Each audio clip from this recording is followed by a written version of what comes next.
তৈরি করলাম মাংসের চিকেন জুস। পেঁয়াজ দিয়েছি, আদা কুচো দিয়েছি, আর দিয়েছি রসুন গাছ এনেছিল, সেই রসুনের গাছের ছোট্ট ছোট্ট রসুনগুলো দিয়েছি। দিয়েছি কাঁচা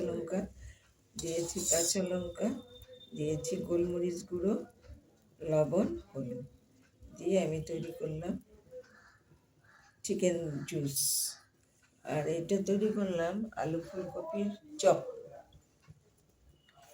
এটা আমি আলু ফুলকপিটা সেদ্ধ করে নিয়েছি, কাঁচা লঙ্কা দিয়েছি, কাঁচা লঙ্কা কুচো, একটু হলুদ, লবণ, আর দিয়েছি জিরে গুঁড়ো, দিয়েছি ধনে গুঁড়ো, আর দিয়েছি গরম মশলা। এতে আমি কোনো পেঁয়াজ রসুন দিইনি, তাহলে ফুলকপির সেন্টটা পাবো না।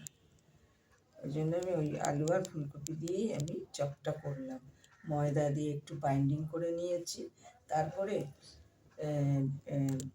ডিম দিয়েছি একটা, আর দিয়েছি বেসনের গোলাতে ডিমটা দিয়ে দিয়েছি ফিটিয়ে, তারপরে আমি চপটা তৈরি করেছি।